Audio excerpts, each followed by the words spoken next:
Sa nagtatanong siguro, kung yumaman na ba tayo? Ayan, yumaman na ba si Plantita Joy at bigla na lang nawala? Ayan.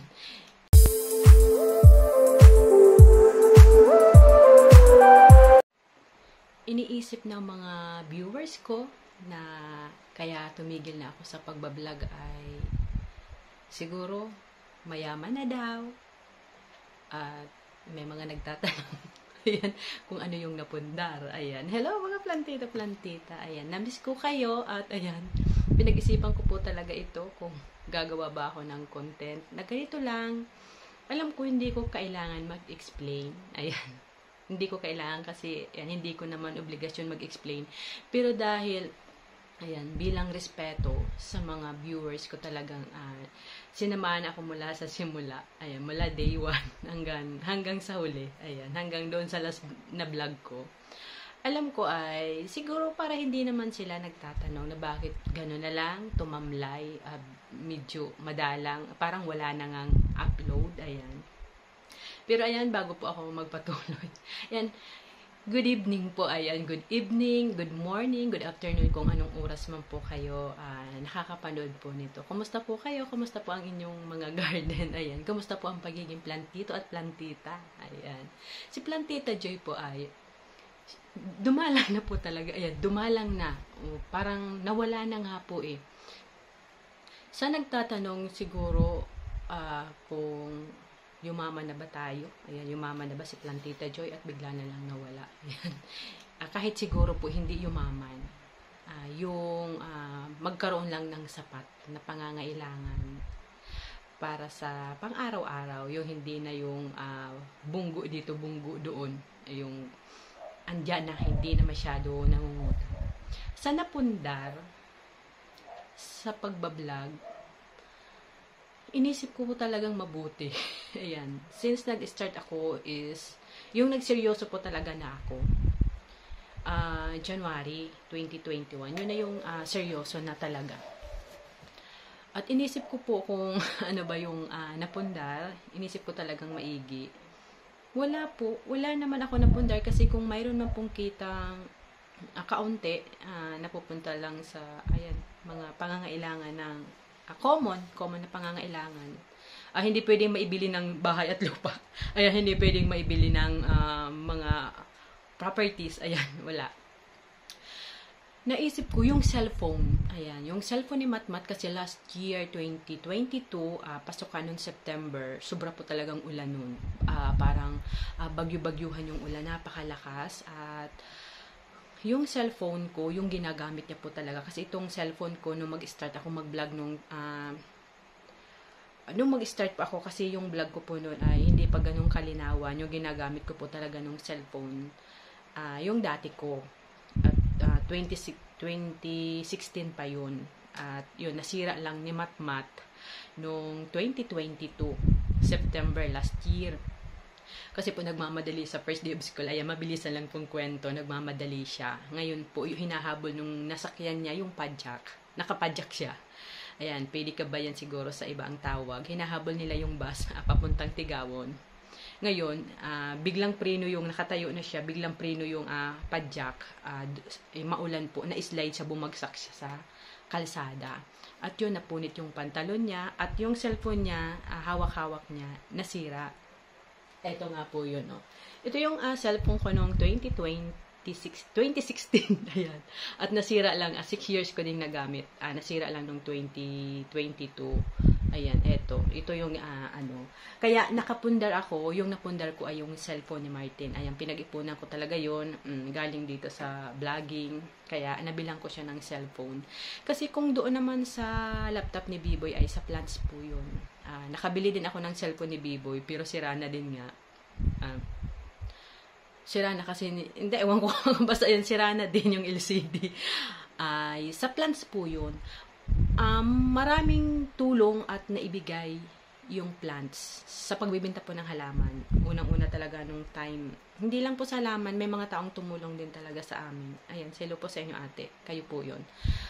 Nagtumulong na kasi nagkasakit yung asawa ko. Doon pa yung iba, yung pagbibinta ko ng halaman, doon pa napunta sa ibang mga needs.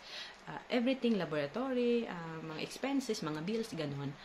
Kaya kung sa vlogging, wala, cellphone, kasi yung laptop ni Martin ay ni Biboy sa plants. Yun, walang napundar na yung malalaki, as in na yung tulad nung iba na nakabili ng ganito, nakapundar ng ganito. Wala po. Ang napundar ko po sa pagbablog ko, talagang yung hindi ko makakalimutan. Nagkaroon ako ng mga tunay na kaibigan.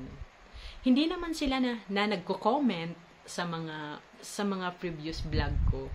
Pero tuloy yung aming yung communication.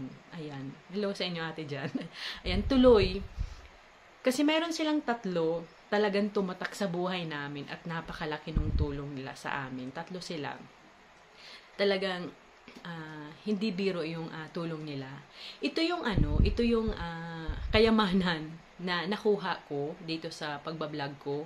Itong mga taong ito, sila yung 3 talagang napakalaki ng naitulong sa amin. Talagang hindi lang vlogger yung tingin nila sa akin, talagang tinuring na nila akong kaibigan. Talagang feel ko naman, ramdam ko naman. Yun yung malaking naipundar ko dito sa pagbablog. And then, yun sigurong makapunta ako sa ibang lugar. Kasi talagang, ni sa panaginip ko, hindi ko din maisip na yung mga lugar na napupuntahan ko ay mapupuntahan ko po.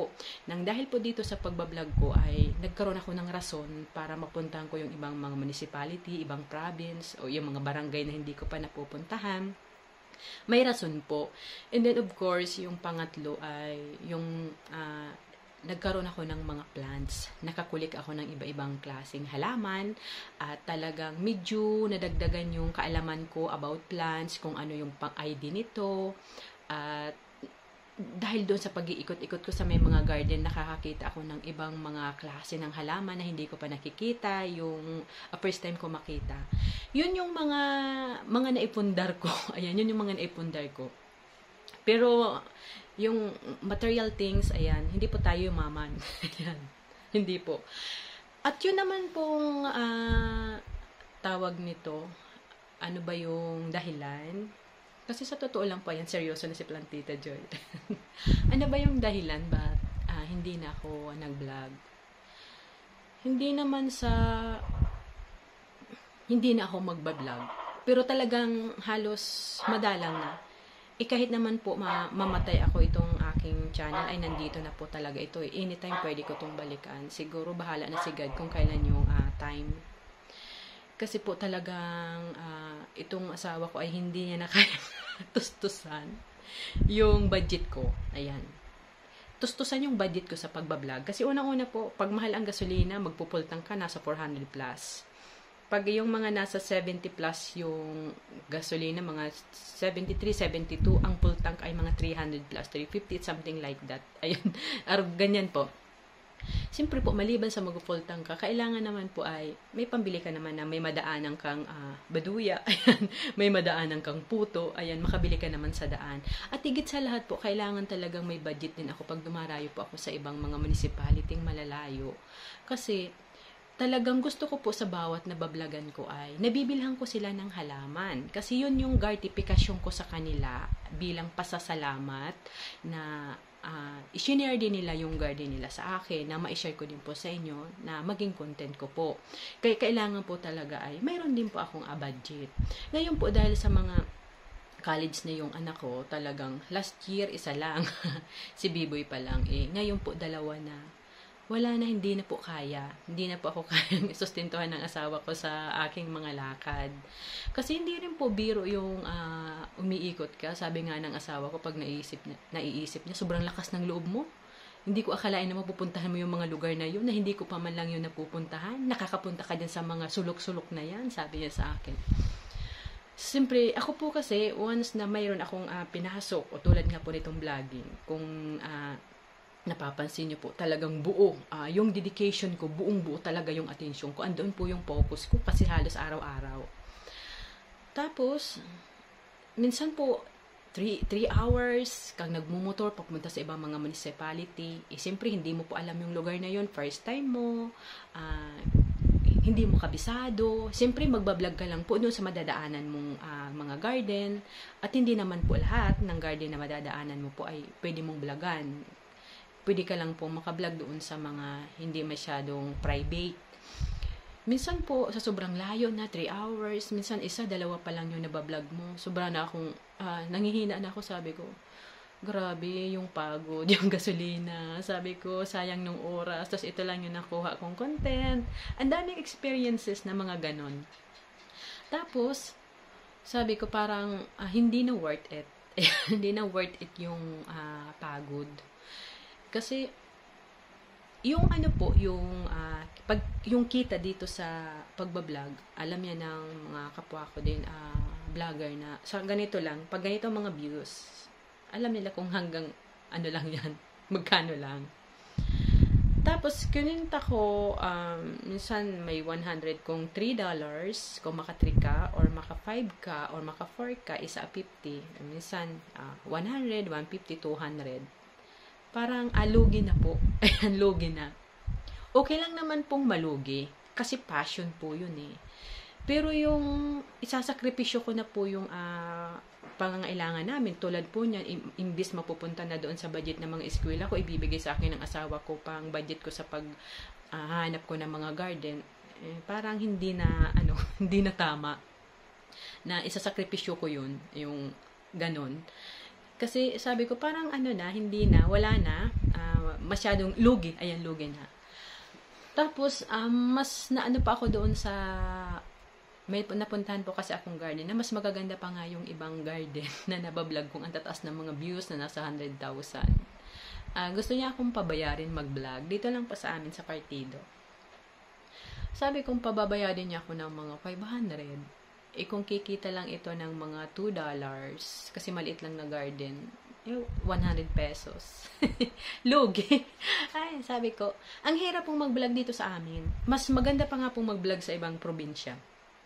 Kasi po, siguro, unang naiisip ko, baka kung bibigyan ka ng consideration, kasi malayo itong tao na to, dumayo pa to dito, ang layo ng binahe niya, kaya parang mapagbibigyan ka pong mag-vlog. Pero yung dito lang sa amin, ayaw. Kasi yung reason talaga nila, kikita.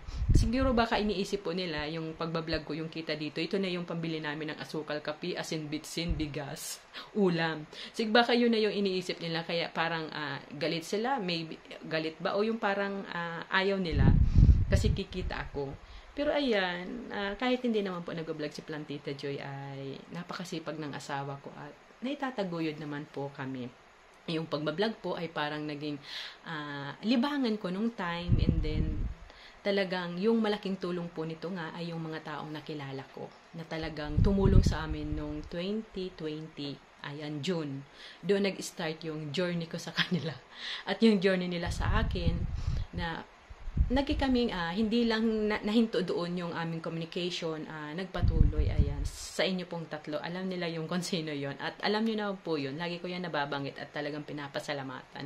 Ayan, shout out po, ayan, sa mga legit viewers ko. Ayan, si Ma'am Bella Patdo ng Pampanga, talagang lagi din siya nagtatanong. Ayan, si Ma'am Minda Aquino, taga Magaraw. Ayan, hello ma'am. Ayan. At sa lahat po, kasi ito po yung dalaw na ito nabanggit ko, ito yung lagi ko rin pong nakikita sa aking page. Ayan, yung page ko po pala ay, dinilit ko na yung aking page. Ayan, yung MJ Nagram pa channel. Pati yung personal account ko din, dinilit ko na. Ayan, siguro, ayan, kaya magtataka po kayo, pag sinearch nyo po ay wala na po yun. Ayan. Ayan po yung reason. Ayan, wala, hindi po tayo yumaman. At wala po tayo napundar ng mga properties. At talagang yung napundar ko po ay kayo po yun, ate. Ayan, kayo pong mga viewers ko na nagtiwala sa kakayahan ko, na na-inspired ko at na-amaze sa aking garden. Yung garden ko ngayon ay ito na yung pinagkakalibangan ko talaga, kasi mag-isa lang po ako dito sa bahay, kasi yung mga anak ko ay nag-aaral. Siguro po kung isa lang yung college ko ay kaya akong tawag nito budgetan ng asawa ko. Hindi rin po kasi biro yung may dalawang college. Kasi yung boarding house po nila, magkahiwalay po sila eh. Yung isa ay nasa Kanaman, yung isa naman po ay nasa Nabua. Yung boarding house po nila, buwan-buwan po yun, allowance weekly. At ito pong tuition kasi ni B-Boy, dati last year nasa 70,000 plus lang. Ngayon nasa 80,000 plus na. Tumaas. Sabi ko, ba't tumaas yan? Sabi ko, third year college ka na, ba't tumaas? Dapat nga bumaba kasi patapos ka na. Ayan, medyo talagang higpit sinturon. Kasi ang laki ng gastos. Ang laki ng bayarin. Ito naman si Matmat, kahit nasa public school siya. Ang dami niya pong kailangan na pinapabili. Mga scientific calculator. Kung ano-anong mga kailangan niya po sa sa kanyang kurso. Kaya, kailangan maghigpit sinturon talaga. At hindi na kayang tustusan ng asawa. Pero siguro po makakabalik ako sa pagbablog. Siguro bahala na po si God kung kailan man yun dumating. Pero sana po once na bumalik tayo at makapag-vlog paminsan-minsan ay nandyan pa po kayo mga plantito-plantita na nag-aantay. Sa mga naging followers ko sa aking Facebook page, thank you po sa inyong lahat. Sa lagi doon nagre-react, sa laging nagko-comment, ayan, sa nakaka-appreciate doon sa mga reels na ina-upload ko. Thank you po. At dito sa aking channel, ayan, kahit napakadalang kong mag-upload, may mga nadadagdag naman pong paisa-isa na subscriber. And thank you sa lahat po ng nagtiwala at sumama talaga sa akin, hindi bumitaw at naku-curious din at nagtatanong na sana kay si Plantita Joy. Kayo po yun, ma'am. Ayan, kayo po yun, ma'am, sir. Ayan, pero mas marami yung babae. Ayan, mas marami yung mga nanay, mga lola na nanonood. Kayo pong lahat. Thank you so much po sa binigay niyo pong tiwala sa akin. Dahil doon ay naging makulay yung journey ko sa vlogging. Nagkaroon ako ng yung mas lalo akong na-inspired na umikot ng ibang mga probinsya, na mag-garden tour at makapagkulik ng iba't ibang klaseng halaman, makabili ng mga halaman at naipiplex ko naman po yun sa inyo. Kaya nga po ganito na dumami yung halaman ko dito sa aking garden dahil po yun sa pag-iikot po natin, dahil sa sinasamahan niyo po ako. Hindi po biro ang ganong style ng pagbablog, yung talagang umiikot ka, nagmumotor ka, dumarayo ka sa ibang mga probinsya. Hindi po ganon yung kadali. May isa lang ako na vlogger na medyo nag-worry ako sa sarili ko, ayan, sa safety ko, kasi bukid yun. At nag-iisa lang si tatay doon sa kubo. Kaya madalang din yung dumadaan ng mga sasakyan. Kaya talaga nakikiramdam ako ng maigi at wala pang signal yung cellphone doon. Kaya ang ginawa ko, hindi ako masyado lumapit doon sa may parting likod ng bahay or sa may side. Talagang dito lang ako sa may front. Ayan, siguro dahil hindi ako ganun ka-comfortable kasi nga po bukid yung napuntahan ko. May kalsada po siya pero bukid siya pero madalang yung mga sasakyan at walang signal. Yun yung sa journey ko na medyo nagkaroon ako ng takot. Pero yung iba, ayan, madaming, ayan, tumanggi. Ayan, maraming rejection pero na-survive ni Plantita Joy. Siguro nasa 600, ayan, 600 plus din yung naging video yung nagawa ko. At sana po sa pagbabalik ni Plantita Joy, ayan, kung makapag-vlog man po ako, ayan, kung kailan at paminsan-minsan, sana po ay nandyan pa rin po kayo, ayan, nag-aantay sa mga content. Pero ayan, again, thank you so much sa suporta, sa tiwala, sa pag-share ni Plantita Joy ng mga garden, sa mga na-inspired ko. At kay Ma'am Susana or si Ma'am Susan ng taga Anao, Pangasinan. Meron bang Anao? Ayan, sa taga Pangasinan. Hello sa inyo, ma'am. Lagi po talaga siyang nanunood. Halos inuubos niya po yung mga previous content ko.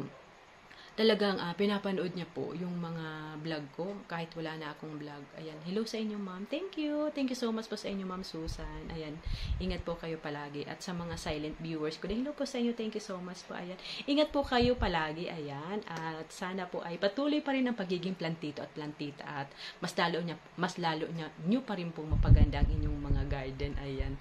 At ayan, thank you so much po and thank you so much po sa pakikinig, sa pagsasama dito sa aking pag-share po sa inyo. Thank you so much po and God bless you all. Bye!